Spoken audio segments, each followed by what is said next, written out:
បាទជំរាបសួរពុកម៉ែបងប្អូនទាំងអស់គ្នាថ្ងៃនេះខ្ញុំបាទក៏មានមុខម្ហូបមួយមុខទៀតដែរហើយមកបង្ហាញបងប្អូននៅថ្ងៃនេះគឺយើងមកធ្វើបុកអំពិលម្ជូរជាមួយលកលលក្រីនិងម្ដេងផ្ទាប់ជាមួយនឹងត្រីអណ្ដែងអាំងស្រែយើងនឹងឯងបងប្អូនហ្នឹងហើយហើយក៏ជាដំបូងនេះដែរក៏យើងមកចាប់ផ្ដើមដើម្បីចាក់អំបិលសម្បាច់ដោះរំអិលវាអស់អញ្ចឹងព្រោះត្រីអណ្ដែងវាសម្បូររអិលបងប្អូនហ្នឹងហើយក៏យើងមកសម្បាច់មកកោសវាអស់ជាតិរំអិលហ្នឹងគឺយើងលាងឲ្យច្រើនទឹកយើងលាងកាន់តែច្រើនទឹកគឺកាន់តែល្អបងប្អូនហ្នឹងហើយគឺយើងលាងសម្បាច់វាចឹងមកអស់ជាតិរំអិលហ្នឹងគឺយើងមើលឲ្យឃើញសតែម្ដងបងប្អូនហ្នឹងហើយបើសិនជាបងប្អូនមិនចង់ថាអូសម្បាច់អំបិលទេបងប្អូនអាចដាំទឹកស្រស់កោសវាក៏បានដែរហ្នឹងហើយយើងក៏វាបន្តិចមកដើម្បីយើងច្បាច់យកអាចវាអញ្ចឹងណាកុំឲ្យវាមានអាចក្នុងនឹងយើងសម្បាច់វាបន្តិចទៅហ្នឹងហើយបងប្អូនក៏ថាមិនដែលឮគេបុកម្ជូរអំពិលដាក់កលក្រីដាក់ម្ដេងដែលធ្លាប់តែឮគេបុកម្ជូរអំពិលដាក់ជាមួយនឹងសណ្ដែកដីសណ្ដែកអី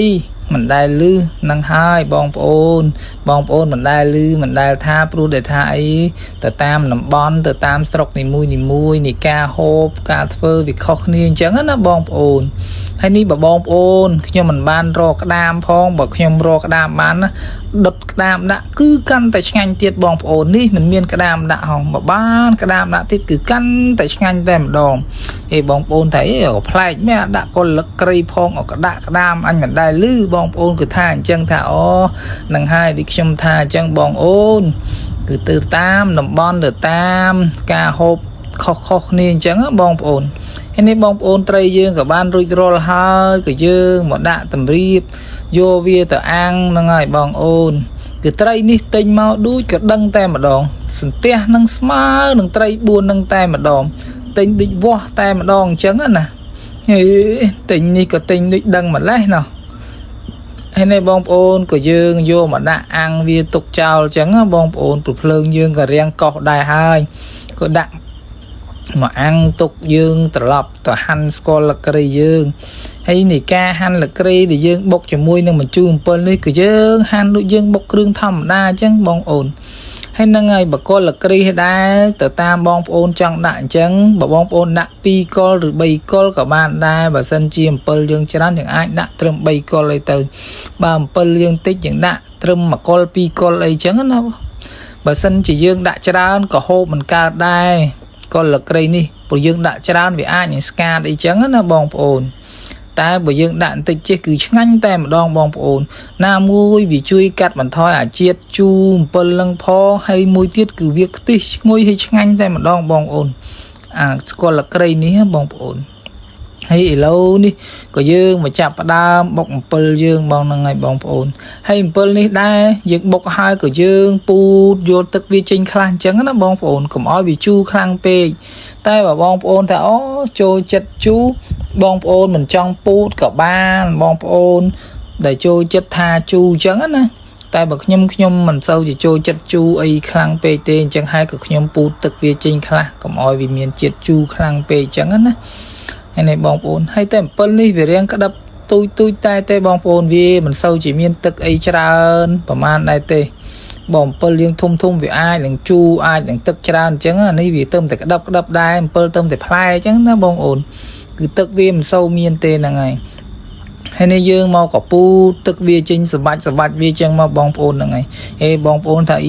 ក៏ធ្វើដៃមើលទៅសម្បាច់មើលធ្វើអាឡាក់ម៉េះហ្នឹងហើយបងប្អូនខ្ញុំមិនមានស្រោមដៃមិនមានអីទេអញ្ចឹងហើយក៏សម្បាច់ដៃហ្នឹងទៅក៏មើលទៅវាឃើញរៀងប្រឡាក់អីចឹងខ្លះហើយបងប្អូនហ្នឹងហើយក៏យើងប្រឡាក់ហើយក៏យើងទៅលាងដៃលាងអីស្អាតហើយក៏យើងមកបុកវិញដែរបងប្អូននេះហើយយើងក៏ពូតអីរួចរាល់ហើយក៏យើងមកចាប់ផ្ដើមបុកវាម្សាទៀតចឹងហ្នឹងបងប្អូនហ្នឹងហើយយើងបុកញុំជាមួយនឹងគ្រឿងអីចឹងណាបងប្អូនឥឡូវនេះក៏យើងមកចាប់ផ្ដើមđểដាក់កុលលក្រីដែលយើងបានហាន់ជាមួយម្ដេងនឹងដាក់បុកវាឲ្យវាចូលគ្នាចឹងណាយើងបុកញុំយើងមកឲ្យវាចូលសពសាច់ជាមួយនឹងណែអំពិលយើងហ្នឹងបងប្អូនហើយបន្ទាប់មកក៏យើងដាក់មើមខ្ទឹមមើមអីនេះឲ្យវាឈ្ងុយឲ្យវាកាន់តែឆ្ងាញ់ទៀតចឹងណាយើងបកទៅតាមបងប្អូនដាក់ចំណូលចំណង់បងប្អូនដាក់ 2 កំពឹសឬ 3 កំពឹសអីចឹងទៅតាមការយើងចូលចិត្តយើងចំណង់យើងថាអូចង់បានឈ្ងុយខ្លាំងយើងដាក់កាន់តែច្រើនទៅបងប្អូនថាអូមិនចូលចិត្តឈ្ងុយប្រហែលទេដាក់តែល្មមអីទៅបងប្អូនហ្នឹងឯងហើយបុកញុំចេះមកក៏យើងមកដាក់អំបិលស្ករប៊ីចេងយើងចូលនេះបងប្អូនតែបើខ្ញុំនេះខ្ញុំមិនដាក់អំបិលច្រើនទេដោយសារអីអាពេលដែលខ្ញុំបុកពូទឹកហ្នឹងខ្ញុំក៏ដាក់អំបិលវាខ្លះដែរបងប្អូនអញ្ចឹងហើយក៏ខ្ញុំមិនដាក់ច្រើនទេបងប្អូនយើងក៏បានបុករួចរាល់ហើយម្ជូរអំពិលយើងក៏ដួសមកដាក់លើថាសយើងមើលឃើញទេបងប្អូនគឺតំណងតែម្ដងអំពិលយើងបុករឿងស្ងួតណាដោយសារយើងពូតទឹកបងប្អូនយើងពូតចឹកអីខ្លះអញ្ចឹងហើយមើលទៅក៏ស្ងួតតែម្ដងហើយនេះក៏ត្រីយើងបានឆ្អិនហើយបងប្អូនគឺក្រៀមតែម្ដងឥឡូវនេះក៏យើងយកវាមកដាក់លើថាសម្រាប់ទុកហូបឲ្យបងអូនមើលស្រក់ទឹកមាត់លេងអញ្ចឹងណាពេលដែលបងប្អូនមើលឃើញគឺស្រក់ទឹកមាត់ហើយមិនទាន់បានហូបសង្ស័យបងប្អូនមើលបណ្ដាស្រក់ទឹកមាត់បណ្ដាហើយឃើញខ្ញុំបុកម្ជូរអំពិលហ្នឹងប្រហែលជាស្រក់ទឹកមាត់បណ្ដាហើយ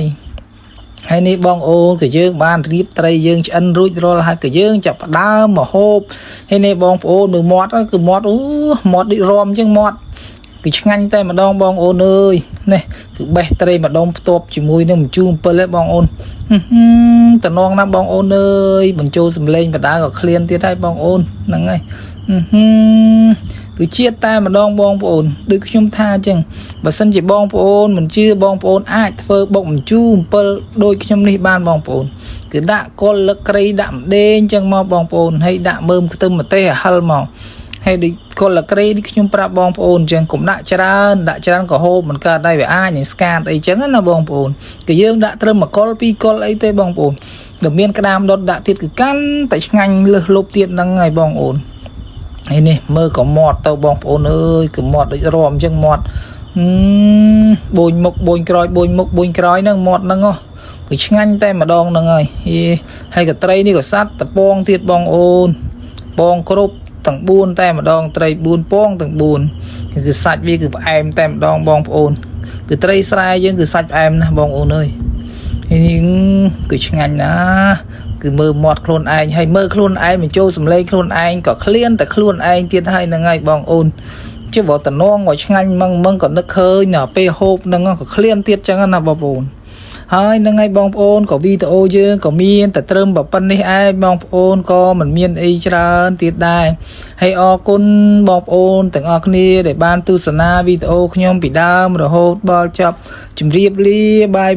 យ